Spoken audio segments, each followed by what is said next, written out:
Welcome. Thank you for tuning in once again. This is the account with the news report for day 344 on the war in Ukraine. Today I have one interesting article by the BBC I want to point out. Otherwise, they are only minor but quite a few updates today. I grouped them all into the usual situation inside Ukraine, with updates on the corruption scandal and the Kramatorsk attack, the occupied territories, including interesting updates regarding capture orders, Russia and Belarus, containing a lengthy interview with Russian Foreign Minister Sergei Lavrov, and the international developments. But first, a look at the flashpoints along the front. Kremina. Russian activity has picked up lately. Ukraine reports several repelled attacks all along the front, including Dibrova, Kuzmine, Chervonopopivka and Bilohorivka. It is unclear if this is already the Russian offensive everyone expected, or continued Russian tries at stalling the Ukrainian advances. Bakhmut. As reported the other day, Russia is regularly entering the eastern outskirts of Bakhmut trying to gain a foothold. So far it seems Ukrainian defenders managed to prevent this from happening. Ukraine reported repelled attacks at Krasnohora and Lysychansk.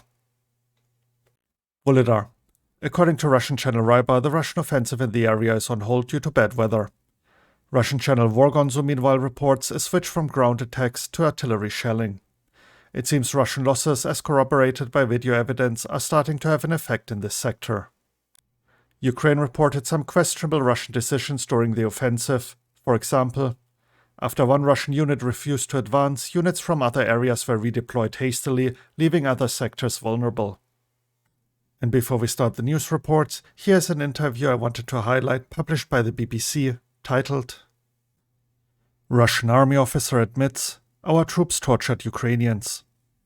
Konstantin Yefremov, a former senior lieutenant in the Russian army, has told the BBC in an interview about crimes committed by Russian soldiers in Ukraine. Ukrainian men were shot and threatened with rape. At one site, the torture continued for about a week. Yefremov has now fled Russia, taking with him photographs and military documents confirming he was deployed in the Zaporizhzhia region, including Melitopol, at the beginning of the war. This article contains graphic descriptions of torture. Please skip it if you're uncomfortable with this topic. And to start the news segment, a look at all the minor updates out of Ukraine. Today, Russia once again attacked Kramatorsk with missiles, injuring 5 civilians. Regarding yesterday's attack that hit a residential building, the State Emergency Service of Ukraine now reports 3 civilians killed and 18 injured. The former Deputy Defense Minister Vyacheslav Shapovalov has been arrested. According to the investigation, Shapovalov has lobbied for supply contracts at inflated prices and oversaw the purchase of body armor, helmets, clothing and other items for the needs of the armed forces of Ukraine of poor quality. The State Bureau of Investigation and the Security Service of Ukraine have uncovered and arrested a criminal group involved in selling food to the military at inflated prices. According to Danish, Prime Minister of Ukraine, Ukraine and the EU have signed a 7-year single market agreement. The agreement will simplify access to the markets of EU countries and promote business. Next up, the latest news regarding the situation in the occupied territories. Petro Andriushchenko, advisor to the mayor of Mariupol, reports that Russia has delivered 20 tanks to the villages north of Mariupol and given the order to capture the cities of Vuhledar and Zaporizhzhia by February. The claim was openly made by Russian soldiers, especially after being offered vodka by locals. According to Andriy Cherniak, a representative of the main Directorate of Intelligence of the Ministry of Defense of Ukraine, Russian President Vladimir Putin has given the order to capture the Donetsk and Luhansk oblasts by March.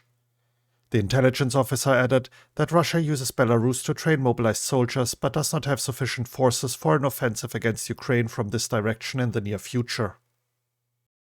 A series of explosions took place in Mariupol in the area of the Port City shopping center and the 23rd micro-district where several Russian military bases are located, the Mariupol City Council reports. Later in the day, new explosions were reported at the Ilyich plant in the area of Hospital No. 1. Meanwhile, Ivan Fedorov, the mayor of Melitopol, has reported explosions which could be heard in Melitopol yesterday happened at a Russian oil depot. According to Colonel Alexei Dmitrashkivsky, the spokesman of the Joint Press Office of the Defense Forces of the Tavria Front, Russia has sent its Special Rapid Response Unit to Donetsk Oblast to stop riots among Russian units. The National Resistance Center reports that Russia has taken 50 high school students from occupied Lysychansk to Russia's Tatarstan region. Russia offered a scholarship at local universities if they pass their final exams in Russia. Moving on to the latest out of Russia and Belarus. Russian Foreign Minister Sergei Lavrov has given a lengthy interview to the Rossiya 24 TV channel and the RIA Novosti news agency. Sadly, I have only found excerpts of the interview, but I will put some of the more important pieces in the description. The first 2 links will be longer summaries and the other 5 are smaller pieces. Some of the topics he discussed were: the longer-range weapons are provided to Kyiv, the further Russia will have to push back the territories belonging to the Russian Federation. Russia has not appealed and does not plan to appeal to the Collective Security Treaty Organization for assistance to wage war against Ukraine. Lavrov has accused Western countries of Nazism and intentions to resolve the Russian question by strongly supporting Ukraine. Dmitry Rogozin, former head of Roscosmos, has announced on Telegram that 4 Marker combat robots have been deployed in the occupied Donbas. The Ministry of Defense of Belarus has stated that the joint tactical flight drills with Russia have been completed. Russian President Vladimir Putin has said that he would respond not only with armored vehicles to those who send tanks to the borders of the Russian Federation, and also boasted of Russia's many friends around the world, including in North America. And to wrap up the news segment, the international developments. The Prime Minister of Poland is concerned that Russian President Vladimir Putin wants to prove to his people that he is a long-run player who never gives up, and, therefore, he might attack Kyiv again. Denmark allegedly plans to purchase 20 decommissioned Leopard 1A5 tanks currently in storage at a warehouse of a German company, which will be repaired and then sent to the defense forces of Ukraine. 70 Ukrainian soldiers have already arrived in Germany to start training with Patriot air defense systems. The group of Ukrainian soldiers landed on Tuesday and were expected to start training today. For the time being, it is unlikely that the US will send its F-16 fighter jets to Ukrainian pilots, but officials may consider providing them with Allied aircraft. Since the F-16 is an American development, Washington must agree to re-export combat air vehicles, as it happened with Leopard 2 tanks in Germany in early 2023. For now, officials are more focused on delivering the latest promised aid before they are willing to discuss fighter aircraft in earnest. Ukrainian forces are unlikely to retake the Russian-occupied Crimean Peninsula in the near future, 4 senior Defense Department officials told House Armed Services Committee lawmakers during a classified briefing. The 4 did not disclose why exactly the Pentagon thinks Ukraine cannot recapture Crimea. Antonio Tajani, the Italian foreign minister, states that the SAMPT anti-aircraft missile system, which Rome and Paris intend to transfer to Ukraine, can be deployed within 2 months. And now for the intelligence report segment, starting as usual with the UK Ministry of Defense. Russia's role as a reliable arms exporter is highly likely being undermined by its invasion of Ukraine and international sanctions. Even before the invasion, Russia's share of the international arms market was declining. Now, when faced with conflicting demands, Russia will almost certainly prioritize deploying newly produced weapons with its own forces in Ukraine over supplying export partners. A shortage of components is likely affecting the production of equipment for export, such as armored vehicles, attack helicopters, and air defense systems. In addition, Russia's ability to sustain support services for existing export contracts, such as providing spare parts and maintenance, is likely to be seriously disrupted for at least the next 3 to 5 years. A look at the latest assessment by the Institute for the Study of War. During a meeting, Russian President Vladimir Putin discussed restoring residential infrastructure in the annexed region of Crimea, as well as Belgorod, Bryansk, and Kursk oblasts, following what he called a shelling by neo-Nazi formations.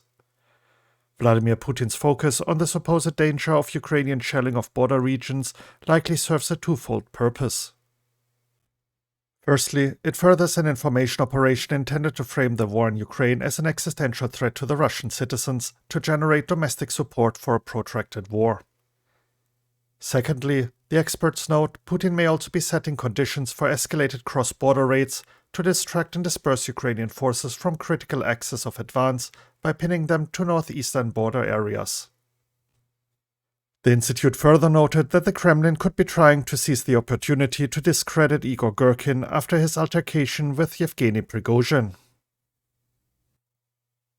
And to wrap up the report, the evening update by the General Staff of Ukraine. During the day, the enemy launched 2 missile strikes on the civilian infrastructure of the city of Kramatorsk, Donetsk region.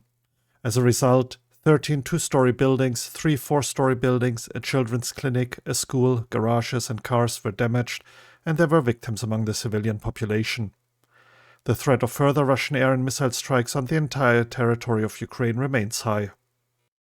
The enemy continues active reconnaissance and preparation for an offensive in separate directions and carries out measures to strengthen its troops. The enemy conducts offensive operations in the Liman, Bakhmut, Avdiivka and Novopavlivka directions. The enemy suffers heavy losses, especially in personnel. In other directions, the enemy is defending. In the temporarily occupied territories of the Donetsk Oblast, Russia is preparing for covert mobilization.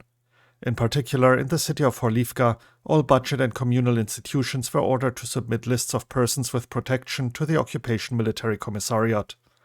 All these people will be examined by special commissions of the enemy with subsequent conscription into the ranks of the enemy.